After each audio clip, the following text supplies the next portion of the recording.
ورحمة الله. وعليكم السلام ورحمة الله.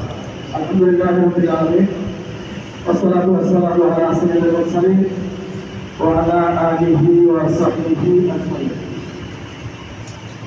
তাদের থেকে সম্মানিত খতিব, ইমাম, মুয়াজ্জিন এবং এই মসজিদ কমিটির ব্যবস্থাপনা কমিটির সভাপতি সহ অন্যান্য সদস্যবৃন্দ, পঞ্চায়েত কমিটির সভাপতি সহ বিভিন্ন পর্যায়ের উপস্থিত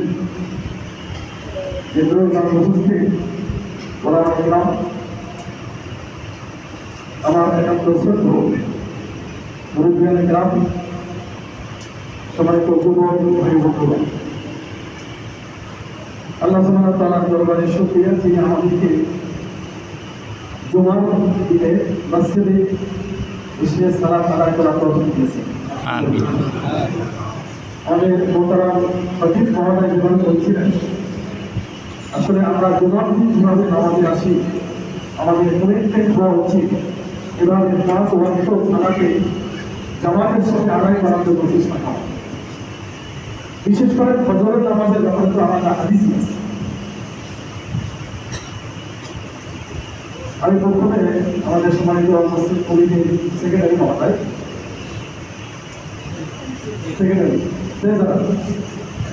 বাংলায় যে বিষয়গুলো বলছেন, এই বিষয়টা আলোচনা করতে গেলে শেষে বলে যাবো। এই জন্য বলে রাখছি যে প্রস্তাবগুলো দেওয়া হয়েছে বা যে আয়োজনগুলো করা হয়েছে, যে বিষয়টা উপস্থাপন করা হয়েছে, এটা লিখে একটা কাগজে আমাদের দায়িত্বশীল আছেন আপনাদের জন্য ভাই, এর মাধ্যমে যদি দেওয়া হয় তাহলে আমাদের সাহিত্য অনুযায়ী আমরা সর্বোচ্চ চেষ্টা করবো।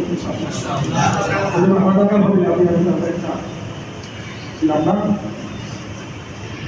সবাইকে ইসলাম একটি পূর্ণাঙ্গ জীবন ব্যবস্থা না, এবং ইসলাম হচ্ছে একমাত্র জীবন ব্যবস্থা না।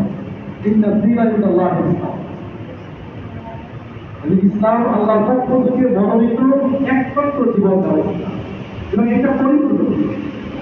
এখানে আংশিক নেই। আল্লাহ সুবহানাহু ওয়া তাআলা মুহাম্মদ রাসূলুল্লাহ সাল্লাল্লাহু আলাইহি ওয়াসাল্লামের উপরে যে দীর্ঘ 23 বছর পর্যন্ত কোরআন নাযিল করেছে, সব শেষের দিকে একটা আয়াত আছে, আল্লাহু আকবার দীনাকুম ওয়া আকমালতু আলাইকুম নি'মাতি ওয়া রাদিতু লাকুমুল ইসলাম দীনান। এখানে বলা হচ্ছে যে ইসলামকে আজকে পরিপূর্ণ করে দেওয়া হবে, কারণ আছে আর করার জন্য যেতে হবে না। অর্থাৎ মানুষের গোটা জীবন জিন্দগি পরিচালনা করার জন্য যা যা দরকার সব কিছু আল্লাহ সুবহানাহু ওয়া তাআলা কোরআনে বলে দিয়েছেন। এবং মানবতা বন্ধু মুহাম্মদ রাসূলুল্লাহ সাল্লাল্লাহু আলাইহি ওয়াসাল্লাম তার জীবন দশায় কোরআনে যা নাযিল করা হয়েছে সেটা বাস্তব জীবনে তিনি অনুসরণ করেছেন, অনুকরণ করেছেন, এবং দুনিয়াবাসীর জন্য কিয়ামত পর্যন্ত একমাত্র আদর্শ নেতা, অনুকরণীয় অনুসরণীয় নেতা মুহাম্মদ রাসূলুল্লাহ সাল্লাল্লাহু আলাইহি ওয়াসাল্লাম। আর কারো কাছে আদর্শ ধার করার জন্য যেতে হবে না, একেবারে পরিপূর্ণ। আমাদের জামাত ইসলামী যে আন্দোলন, এই আন্দোলন কোনো রাজনৈতিক দলের বিরুদ্ধে না, কোনো ব্যক্তির বিরুদ্ধে না, কোনো সংগঠনের বিরুদ্ধে না। জামাত ইসলামের আন্দোলন হচ্ছে আল্লাহর রাসূলের যে বিধান শিক্ষা কোরআন এবং মুহাম্মদ রাসূলুল্লাহ সাল্লাল্লাহু আলাইহি ওয়াসাল্লামের আদর্শ, এই দুইটা সমন্বয়ে একটি পরিপূর্ণ জীবন ব্যবস্থাকে চালু করা, একটা পরিপূর্ণ জীবন ব্যবস্থা প্রতিষ্ঠা করা। এই পৃথিবীতে যত বসির রাসূল আছেন তাদের যে মৌলিক দায়িত্ব ছিল সেটা হচ্ছে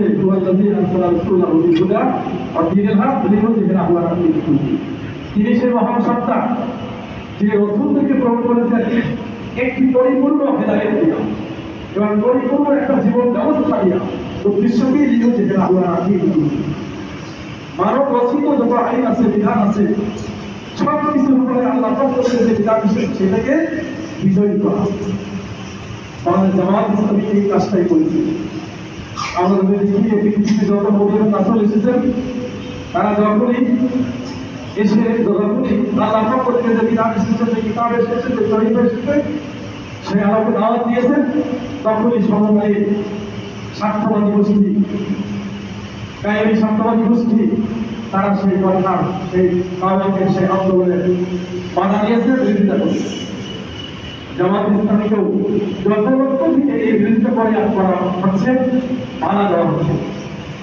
বিগত 15.5 বছরে বিশেষ করে জামাত ইসলামী এই কাজকে এই জমির থেকে নিশ্চিত করে দেওয়ার জন্য সব ধরনের ষড়যন্ত্র করেছে।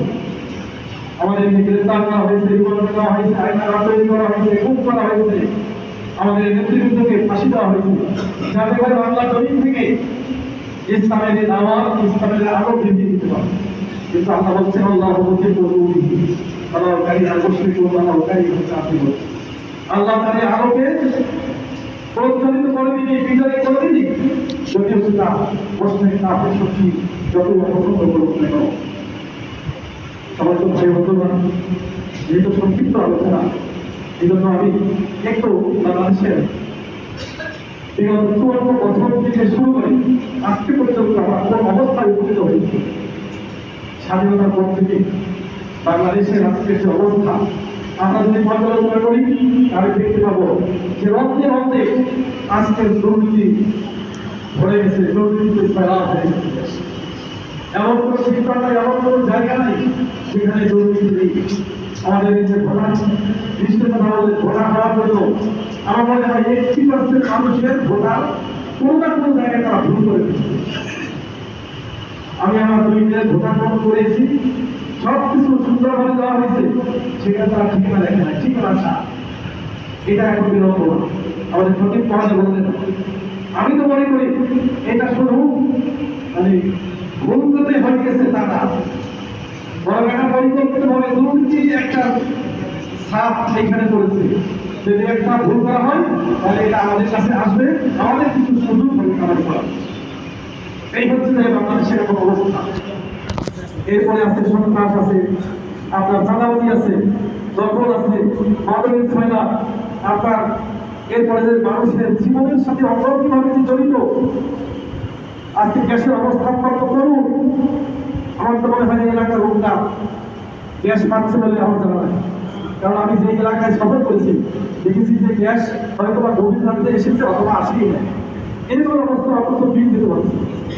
এর পিছনে অনেক কারণ, এই কারণগুলো কি আমরা তাকে চিহ্নিত করার চেষ্টা করেছি। এখন এখানে যে আলোচনা করার যেহেতু সুযোগটা আমরা পাবো চাচ্ছি, আমরা এই গ্যাসের জন্য সংশ্লিষ্ট কর্তৃপক্ষের কাছে যাতায়াত করে দিয়েছি, তারা কমিটমেন্ট করে বা কমিটমেন্টের পিছনে আরো কিছু নিহিত রয়েছে, যেগুলো আপনারা হয়তো ভালো করে জানেন। এই এলাকার লোকেরা একটা বাড়ি ঘর করতে যাবে, সেখানে চাঁদা দিতে হবে। সন্ত্রাসী কার্যকলাপ ভরপুর, আপনারা আমার সন্তান, যারা আগামী দিনের ভবিষ্যৎ, যারা বাংলাদেশের নেতৃত্ব দিবে, যাদেরকে দেখে পিতা মাতার ভয়ও জড়িয়ে যাবে, সেই সন্তান আজকে শিক্ষা প্রতিষ্ঠানে যাচ্ছে, শিক্ষা প্রতিষ্ঠানগুলোর ভিতরেও দুর্নীতিতে ছয়লাভ হয়ে গেছে। সেখানে এক ধরনের মানে চাঁদাবাজির মতোই এক ধরনের কাজ হচ্ছে, যারা শাসক বা রাজনৈতিক দল তাদের মাধ্যমে। এ কথা আমাদের কাছে আছে, আমাদের কানে আছে। এরপরে এই সন্তান যখন আমরা ঘরের ভিতর তো তাদেরকে আটকিয়ে রাখতে পারবেন না, রাস্তায় যখন যাই তখন তাদের কাছে সবচেয়ে সহজ রকম জিনিস হচ্ছে ভালো।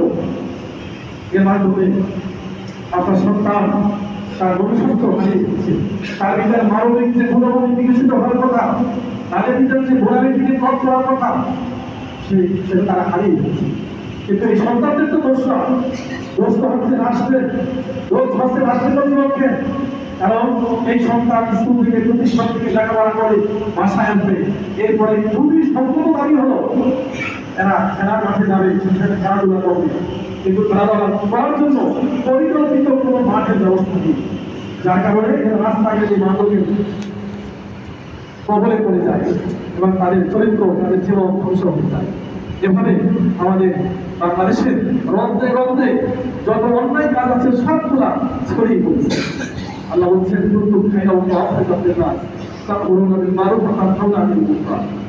তোমরা সর্বোত্তম জাতি, তোমাদেরকে সৃষ্টি করা হয়েছে মানুষের জন্য, মানবতার জন্য। তোমাদের বৈশিষ্ট্য কি হবে? তোমরা যাবতীয় মানব কাজের, ভালো কাজের তোমরা আঞ্জাম দেবে, ভালো কাজ তোমরা প্রতিষ্ঠিত করবে সমাজের ভিতরে। আর যত খারাপ কাজ আছে, মুনকার কাজ আছে, সেই কাজগুলি সমাজ থেকে উত্থান করে দিবে। কিন্তু আমরা লক্ষ্য করছি অত্যন্ত দুঃখের সাথে যে বিগত 54 বছর পর্যন্ত যারা এই রাষ্ট্রীয় ক্ষমতায় ছিল তারা দুর্গার কাজকে, খারাপ কাজকে প্যাট্রোনাইজ করেছে, উৎসাহিত করেছে। তাদের যারা ক্ষমতায় ছিল তাদের সেই রাজনৈতিক দলের নেতা কর্মীরা রুট লেভেল পর্যন্ত তারা এমন কোনো অন্যায় নাই যার সাথে তারা জড়িত না।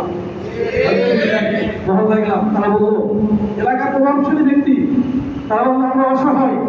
আমি কেন?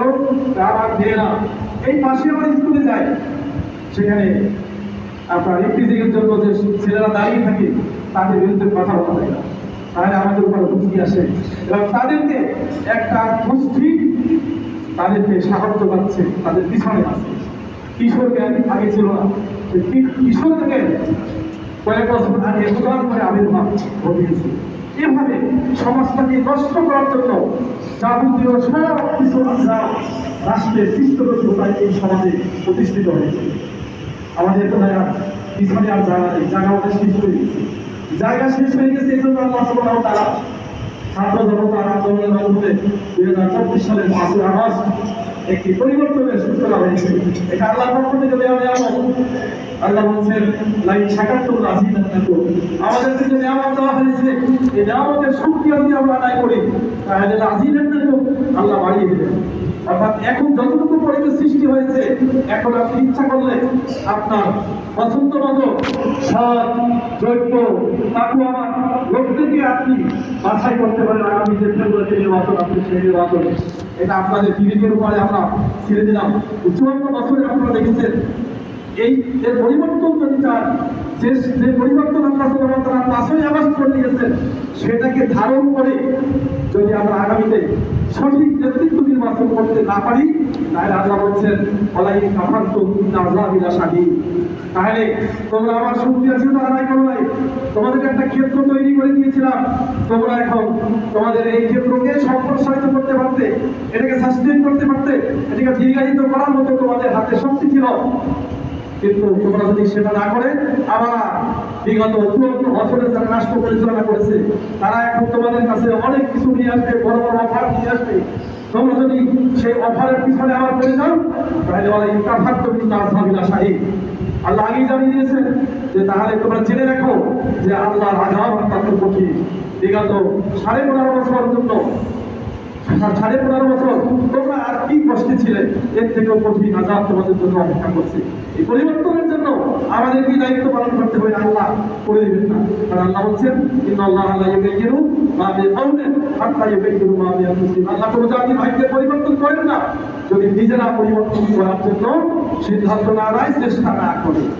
সম্মানিত ভাই বন্ধুগণ, আমি আপনাদের কাছে উদাত্ত আহ্বান জানাচ্ছি, আসুন আমাদের জামাত ইসলামীকে আপনারা ছিলেন জানেন, আমাদের যে দুইজন মন্ত্রী ব্যাপারে আপনারা জানেন, সারা দুনিয়ার স্যাটেলাইট চ্যানেল 1 টাকা দুর্নীতি বের করতে পারেনি। এরকম লক্ষ লক্ষ সেক্টর ভিত্তিক লোক আমাদের জামাত ইসলামী দীর্ঘদিন পর্যন্ত তৈরি করেছে, যারা মনে করে 1 টাকা দুর্নীতি করা মানে হচ্ছে এদেশে 18 কোটি মানুষের হক নষ্ট করা এবং 18 কোটি মানুষের কাছে জবাব দিতে হবে। এই অনুভূতি নিয়ে আমাদের জামাত ইসলামী চলছে। আজকে যত সমস্যার কথা বললাম এর মূলে রয়েছে দুর্নীতি। রাস্তাঘাটের কথা আপনি বলবেন, গ্যাসের কথা বলবেন, ড্রেনেজ ব্যবস্থাপনা, মানে সরকারের পক্ষ থেকে সুন্দর একটা বড় বাজেট পাস হয়, সেই বাজেটের ভাগ হতে হতে আপনার সর্বোচ্চ 20% এসে কাজ হয়, যার কারণে কাজের কোয়ালিটি যা হওয়ার তাই হয়। কাজে জামাত ইসলামী যদি ক্ষমতায় যেতে পারে, আল্লাহ সুবহানাহু ওয়া তাআলা যদি কবুল করেন, আপনারা যদি সার্বিকভাবে সহযোগিতা করেন, তাহলে যেদিন ক্ষমতা গ্রহণ করা হবে সেদিন থেকে দুর্নীতি জিরো, সেদিন থেকে চাঁদাবাজ বন্ধ হয়ে যাবে, সেদিন থেকে আপনার সব ধরনের অন্যায় অত্যাচার জুলুম বন্ধ হবে ইনশাআল্লাহ। যারা এই জুলুম করে, যারা চাঁদাবাজি করে, সন্ত্রাসী করে, মাদকের ব্যবসা করে, এদের তালিকা কিছু আমাদের কাছেও আছে। আপনাদের কাছ থেকে তালিকা নিয়ে এইবার এই সমস্ত লোকদেরকে আমরা তাদের যোগ্যতা অনুযায়ী, মেধা অনুযায়ী কর্মসংস্থানের ব্যবস্থা করা হবে। তাহলে এটা চিরদিন চলে আসবে ইনশাআল্লাহ। এবং যারা আমি মনে করি 80% লোক এই অফার গ্রহণ করবে, যারা করবে না তাদের জন্য আইনের আশ্রয় দেওয়া হবে। এবং আপনারা জানেন ইসলামী রাষ্ট্র ব্যবস্থা সরকারের পক্ষ থেকে নাগরিকদের মৌলিক যে 5টা দায়িত্ব সেটা পালন করতে হয়। কাজী নাগরিকদের কোনো ধরনের অসুবিধা হবে না। বাংলাদেশের সম্পদের কোনো অভাব নাই। বাংলাদেশ এমন একটা দেশ যেখানে পাখি ফল খেয়ে বিচি ফেলায়, সেই বিচি থেকে গাছ হয়ে আবার ফল হয়। এই মাটি আমাদের রয়েছে পানি সম্পদ, আমাদের রয়েছে পাহাড় সম্পদ। এরকম সম্পদ পৃথিবীতে নেই, শুধুমাত্র সহজবার যুদ্ধ একটা শাসক কর্তা যদি হয়। আমাদের আমিরি জামান বলেছেন 2 বছরের ভিতরে যদি বাংলাদেশের দৃশ্যমান কোনো পরিবর্তন না হয় আমরা দায়িত্ব ছেড়ে চলে যাব। এবার 5 বছরের ভিতরে বাংলাদেশ হবে সারা দুনিয়াতে ঈশ্বরীয় একটা উন্নয়নশীল দেশ, যা দেখে পৃথিবী বলবে যে এরকম একটা দুর্নীতিগ্রস্ত দেশকে কিভাবে এত উন্নয়নের সিঁড়িতে নিয়ে গেল।